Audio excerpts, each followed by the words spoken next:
Oh boy, here we go. Another math lesson for the sixth graders.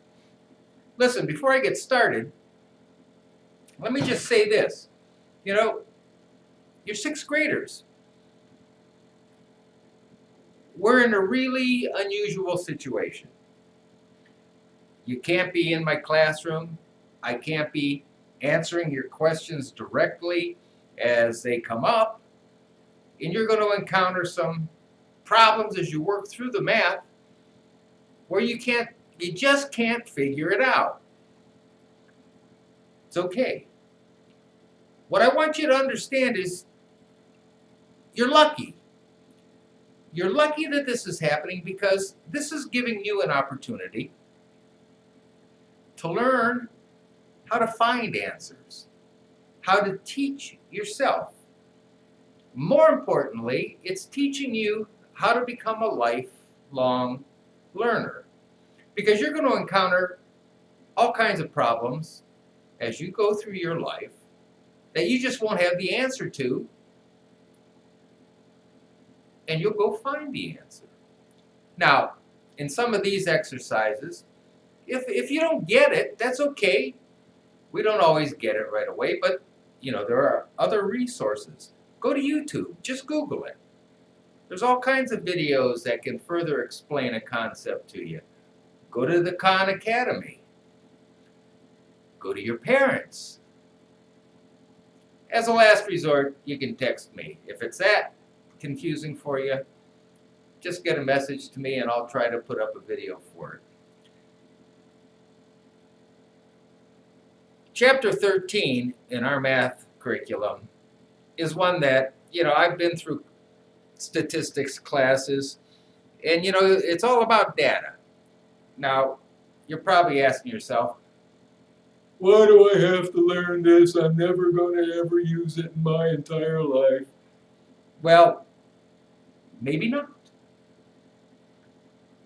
But then on the other hand, you may have to use it every single day in the career that you choose. So you at least got to know something about it, because you're going to read stuff and you're seeing stuff all over the media right now, giving you all kinds of statistics, and they're telling you the mean age of this and the yada, yada, yada. And if you don't have any idea what that means, it's just, what are they talking about? So let's look at this stuff. Let's see how much of it you can all figure out. What we're going to do first is look at the patterns, because there's always patterns. We talked about some of the definitions earlier, and I can remember talking about outliers, and everybody just kind of going, huh? What's an outlier? Well, if you're looking at a pattern of data, you got clusters of data, and then you have gaps in the data. You got a cluster over here, you got a cluster over here, here a cluster, there a cluster, everywhere. Sorry. Anyhow, there could be gaps in between those clusters, and then there could be something way out here somewhere. And you wonder how it even got there. But it's part of your data set. So you have to figure it in. And when you're analyzing that data, understanding all of those aspects of it helps you to get a more accurate determination of what that data means. Now, I can relate this to everyday life because you're seeing it on TV every day. So let's look at this. This lesson starts, it's 13.1. It starts on page 707 in your textbooks. So when you're watching this video, get your book out. Take a look at this stuff. How can you describe overall patterns in a data set? Well, one of the best ways to do it is with a line plot. And you take each data point, and we all know what a line plot is, right? Please tell me you know what a line plot is. Got a line, there we go, 1, 2, 3, 4, and then we get some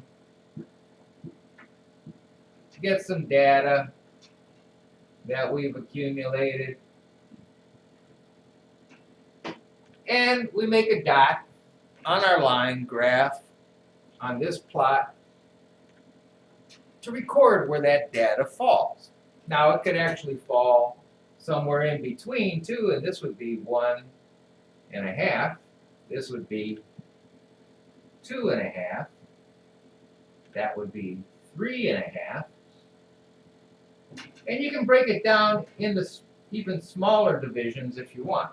But it just depends on, what your data is telling you, what the numbers are. So if I looked at this plot, and if I asked you, are there more occurrences that happen less than 2.5 or greater than 2.5? You may need to know that. It may be important to you somehow. So you come over to it and you go, well, here's 2.5 right here. Now we want to know how many are less, how many are above it. So you come over to your data and you go 1, 2, 3, 4, 5, 6. So in this section, you got 6. You come over to greater than 2.5 and you count them 1, 2, 3, 4. So here you got 4. So the answer to your question is, in this data set, less than 2.5 occurs more frequently than it does greater than that. Now, I'm sure right now the CDC is looking at stuff like that because they're looking at clusters. You've heard that term on the news every day. They're looking for clusters of where this virus is at. Why? Well, because they need that data to know where to send the appropriate help to. So, there are real world reasons why we need to understand this stuff.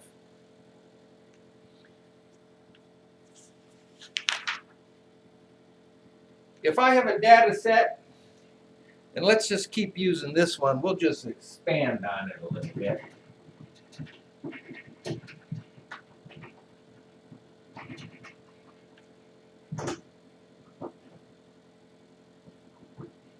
So here's our data, our plot, and we're going to take it to 5, and we're going to change a few things here.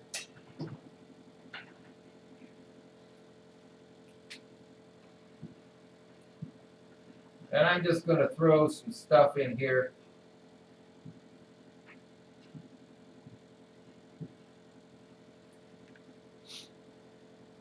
Now looking at this,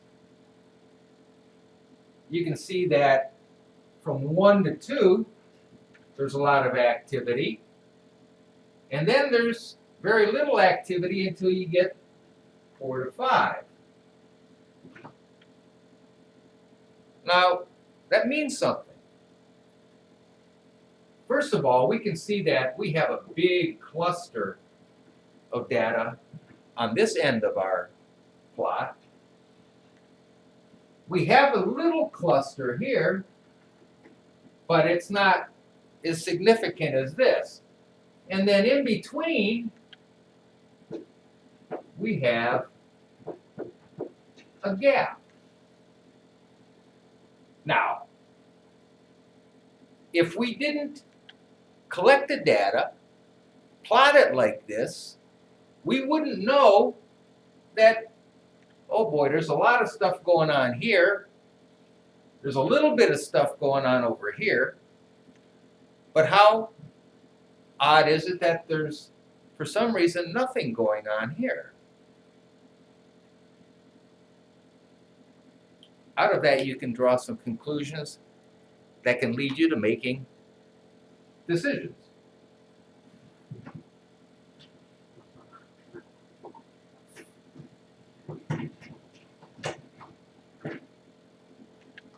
Another way that we look at data is a histogram.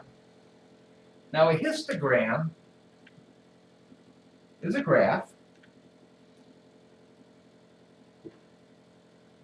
And what it does is it shows ranges. Now, in the book, let's look at, on page 708, their histogram goes from 0 to 10. That's the first. Then 11 to 20. 21 to 30.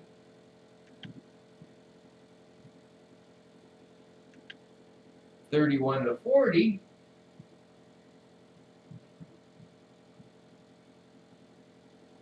And 41 to 50.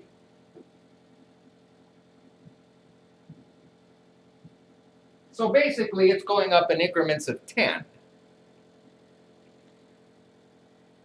On the y-axis, it's going from 0 to 250. So we start at 50 in increments of 50. So 50, 100, 150, 200, 250.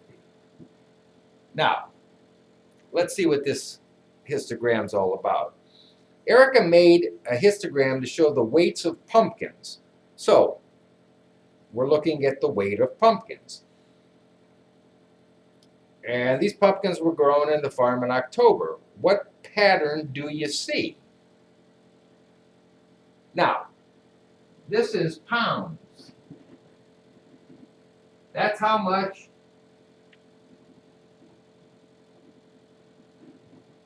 the pumpkin weighs. In the month of October, what pattern do you see? So in 0 to 10 pound range, you have 50. In the 11 to 20 pound range, you have 100. In the 21 to 30 pound range, you've got 200. So we're going to bring that up to 200 on this. And then the 31 to 40 pound range, again, you have 100. And the 41 to 50 pound range, you are just a little bit more than 10, or 50. So this is a little bit more than 50. And I might add that there's a little variation here, that this is a little bit more than 20. So the graph, if you look at the graph though, it's kind of symmetric, isn't it? It kind of goes up on a gradual angle, and then it goes down on a gradual angle. It tells the farmer that in October, the greatest number of pumpkins that he will have will weigh 21 to 30 pounds. And then the least amount will be the smaller ones that are 0 to 10 pounds. Let's go through the different steps here and finish answering the questions in the book. Identify any peaks in the data. The histogram has one peak. This is the peak. Now, just to tie that to current events, how many of you seen on TV when they're talking about this virus? Boy, you can almost see that, can you? Let's try a different one. Talking about this virus, and they're saying, now these are bell curves. That's a little something different that we'll get into. But you see that picture on the news. This point here on that bell curve, which is another way to display data, this point here is where it peaks. So it's a gradual progression up and then a gradual progression down. Now what they're trying to do with the virus here is to stop it from peaking suddenly and making a lot of people sick all at one time, and that kind of overwhelms the hospitals.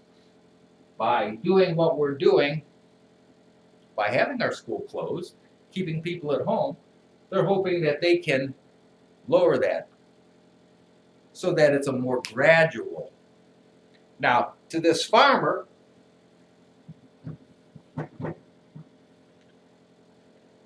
This crop peaks in the 21 to 30 pound weight range for his pumpkins, and he's going to have about 200 of them. So he should have a pretty good day at the old farmer's market. Describe how the data changes across the intervals. The number of pumpkins increased from 0 to 30 pounds and decreased from 31 to 50. So what that basically is saying is, we start out in the beginning of October, and the pumpkins begin to increase in their size. And then after we get to where we peak, then it starts to decrease in their size.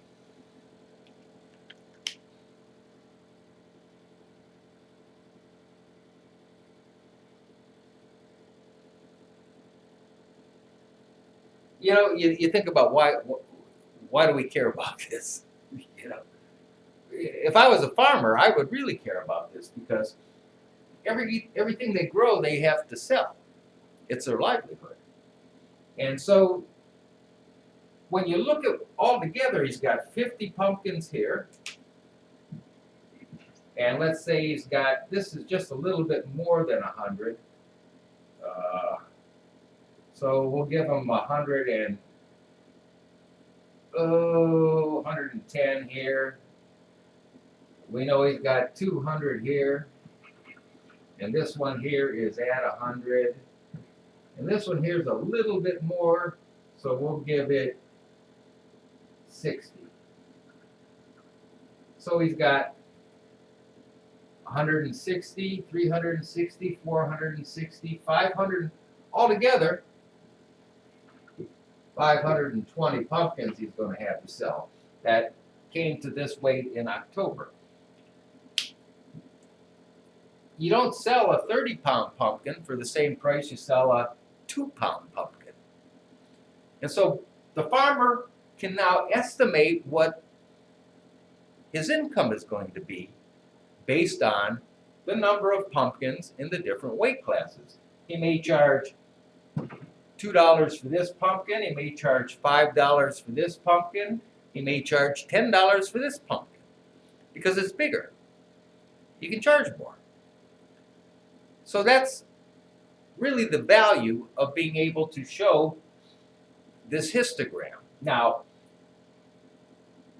even more important than this is the farmer takes this information, this data, and he puts it away in a file. And when he's budgeting and estimating what his next crop year is going to be like, he can pull that out and he can say, well, last October, we did 520 pumpkins. We had 200 of them between 20 and 30 pounds. So he can kind of figure out where he's going to be. He may even use that information to decide to plant more pumpkins or change the variety. See if he can get more bigger ones. So the data value increases to one peak, and that's 21 to 30 pound. That's where the peak is. And then they decrease back down to the smaller weights. Let's see what else we got here. Let's look on page 709. Let me get this out of the way. On page 709, we're going to look at a dot plot there. Remember now, we're using two different methods to display our data here. We got a dot plot and a histogram. This is a dot plot. Down at the bottom of page 709, problem 5. Let's take a look at that. We've got a line, goes from 1, 2, 3, 4, 5, 6, 1 to 7. And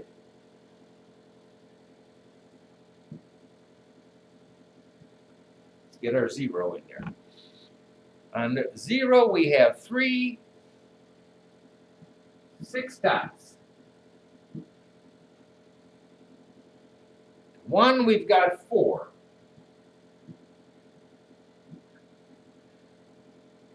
2, we've got 3.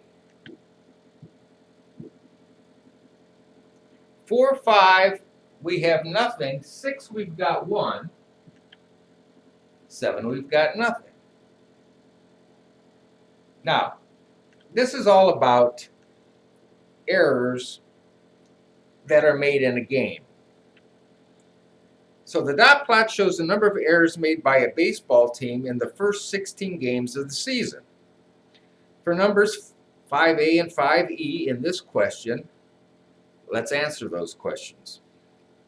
The first one is, there is a gap. Now, it is true or false. There's a gap from 4 to 5.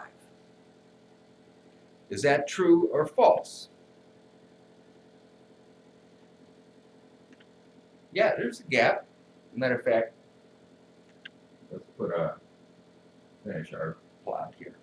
There's a gap between 3 and 6. So 4 and 5, this here is a gap. It goes from 3, it doesn't come back until 6. It says there's a peak at 10.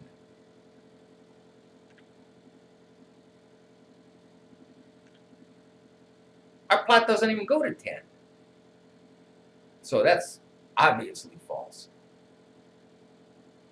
There is no peak at 10. There is no 10. The dot plot has symmetry.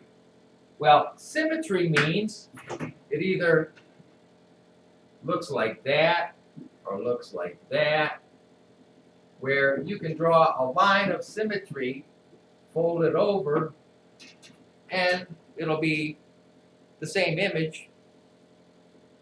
Now this doesn't do anything like that or like that. It doesn't do anything like that. It really just does that. So there isn't really a line of symmetry to this. It's just a downhill slope is what it is. From 0, and as it gets further along, you see there are less and less errors that these ball players are making.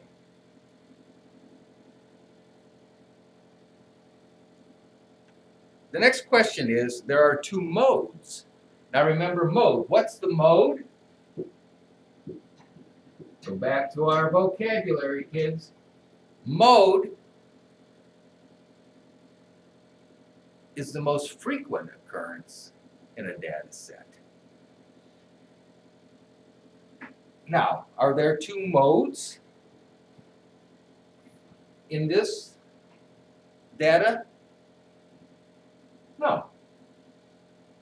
The mode would be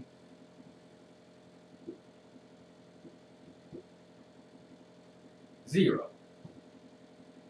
It's the most frequent occurrence within this data set. There is 1 cluster. Remember we talked about clusters. Now, looking at this, my answer would be yes. It's asking if there is 1 cluster. And that cluster is this right here. Between 0 and 3, they have a cluster. Then they have hardly anything happening down at the other end of this data. So the real concentration of errors, the cluster of errors, occurs between 0 and 3. Make sense? On page 711 and 712 is the homework. Work through the problems.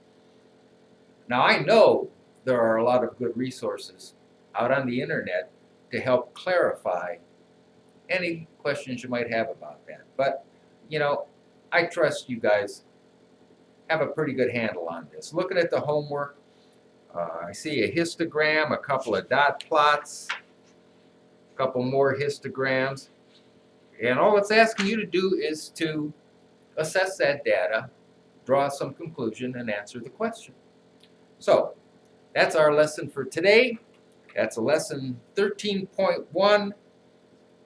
Sixth graders, stay safe, stay out of trouble. We'll talk to you again soon.